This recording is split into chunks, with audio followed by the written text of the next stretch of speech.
다들 안녕하세요. 프로토 91회차 토신 정보방 환급 인증합니다. 당첨금은 세후 금액인 거 알고 계시죠? 다들 아시겠지만 한 경기 취소되어 당첨금이 반토막 났지만 그래도 당첨 모두 축하드리며 오늘 경기도 분석 시작해보겠습니다. 금일 첫 번째 경기 라스팔마스 대 빌바오 분석 시작해 보겠습니다. 라스팔마스는 3경기 연속 승리를 추가하지 못하며 유럽 대항전으로 갈 수 있는 순위권과의 격차를 좁히지 못했다. 발렌시아를 잡을 때까지는 기세가 좋았지만 아틀레티코전 대패가 컸다. 그래도 지난 경기에서는 하다디와 라미레즈 등의 골이 터지며 헤타페 원정에서 승점을 따냈다. 유럽 무대로 갈 수 있는 6위와의 승점 차이가 5점이기에 아직 포기할 상황은 아니고 이 경기에 전력을 다할 것이다. 빌바오는 지난 바르샤 전에서 승점을 따내며 4위인 아틀레티코와 승점 5점 차이를 유지했다. 특유의 안정적인 수비를 가동하며 상대의 공격 시도를 적절하게 막아냈고 베렌게르와 비알리브레의 돌파가 인상적이었다. 그러나 다음 시즌 챔스로 가기 위해서는 4위로 올라가야 하기에 남은 시즌 최대한 승점을 따내야 한다. 징계에서 돌아올 니코 윌리엄스를 비롯해 공격수들이 적극적으로 골을 노릴 것이다. 빌바오의 승리를 본다. 라스팔마스는 홈에서 쉽게 상대의 승점을 내주는 팀이 아니다. 그러나 원하는 경기를 하기 위해서는 카르도나와 마빈 박, 하다디 등의 측면 수비가 통해야 하는데 가르시아와 베르치체의 터프한 수비를 넘기 어렵다. 니코와 이나키 형제가 경기 내내 측면과 최전방을 오가며 기회를 만들 것이고 구루제타가 해결할 빌바오가 승리할 것이다. 금일 두 번째 경기 리버풀 대 맨시티 분석 시작해 보겠습니다. 리버풀은 아스날전 패배 이후 4연승에 성공하며 리그 선두를 지켜냈다. 그러나 무서운 기세로 추격 중인 맨시티와 아스날이 승점 2점 이내로 추격했기에 이 경기를 패하면 3위까지도 내려올 수 있는 위험한 상황이다.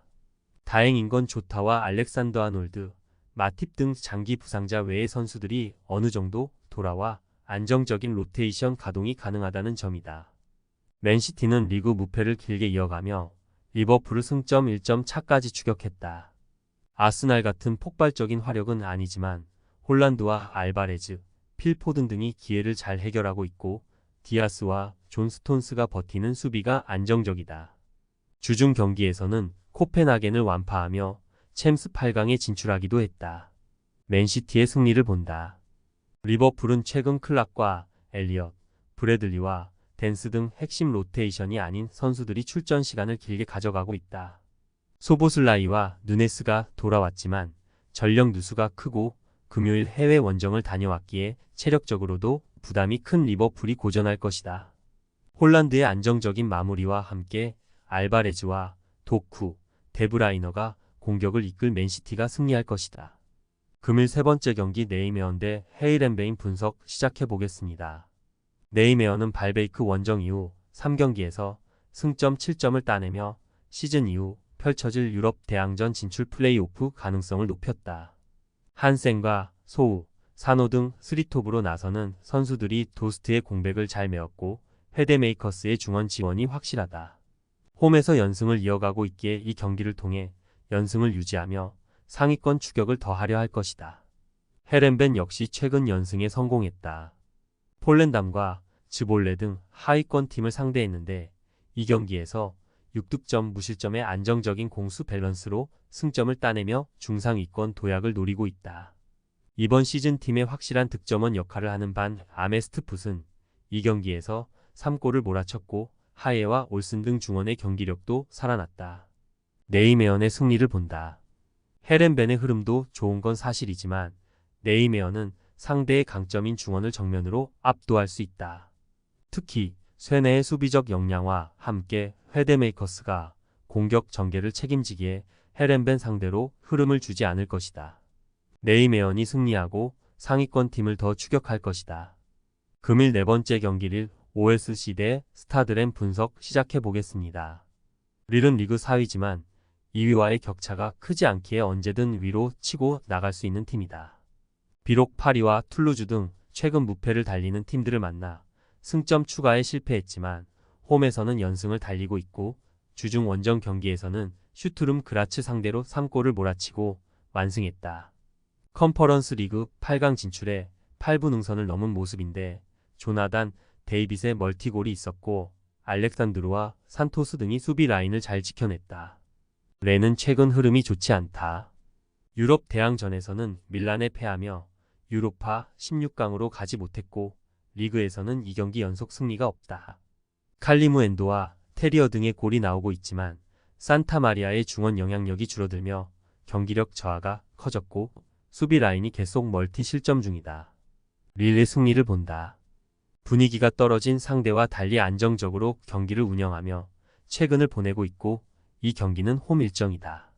비록 주중에 원정을 다녀오긴 했지만 대승으로 피로도가 적을 거고 구드먼슨과 카벨라, 바지에와 디아키테 등 주전급 로테이션 자원들이 팀 경기력의 연속성을 유지시킬 것이다.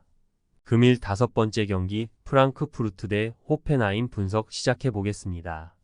프랑크푸르트는 지난 원정 경기에서 하이덴하임을 잡으며 최근 무승에서 벗어났다. 승격팀으로 만만치 않은 전력을 자랑하는 팀 상대로 점유율을 내주는 등 고전했지만 은쿤쿠가 상대 측면을 휘저으며 팀의 승리를 안겼다. 유럽 대항전 여정이 끝났기에 리그에만 전념하면 되는데 칼라이지치를 제외하면 핵심 로테이션에 부상자가 없는 점도 팀에는 큰 힘이다. 호펜하임은 도르트문트와 브레멘을 연파하며 다시 상위권 추격을 시작했다. 최전방 공격수로 나선 베이어가 2경기 연속 멀티골을 터뜨리며 팀의 공격을 이끌었고 베보우의 침투도 위협적이었다. 그러나 전력 누수가 커졌다. 측면 수비수인 불토와 카더라백이 모두 징계로 이번 라운드에 결장한다. 프롬멜과 스코프가 부상으로 빠진 상황에서 어려운 원정이 될 수 있다. 프랑크푸르트의 승리를 본다. 베이어가 완벽한 마무리를 해주는 원정팀이긴 하지만 주전 측면 수비수가 모두 빠지는 여파는 크다. 은쿤쿠와 크나우프, 샤이비가 측면을 돌파로 넘어설 수 있고 마르무시가 문전 침투로 해결할 수 있는 홈팀이 리드를 잡을 수 있을 것이다. 금일 6번째 경기 유벤투스 대 아탈란타 분석 시작해 보겠습니다.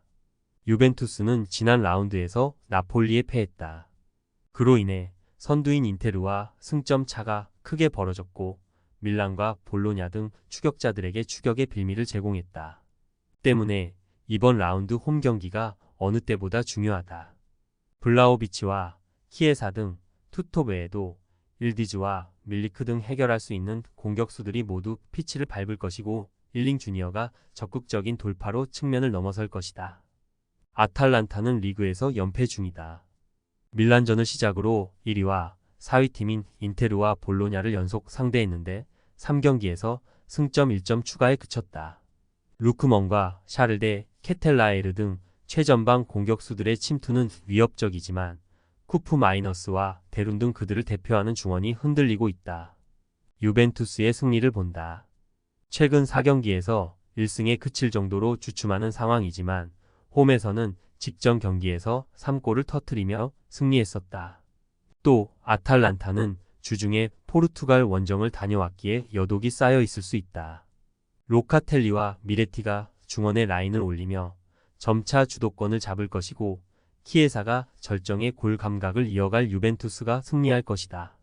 토신 최종 조합은 영상 아래 고정 댓글로 말 걸어주시면 토신 정보방에서 무료로 공유해드립니다.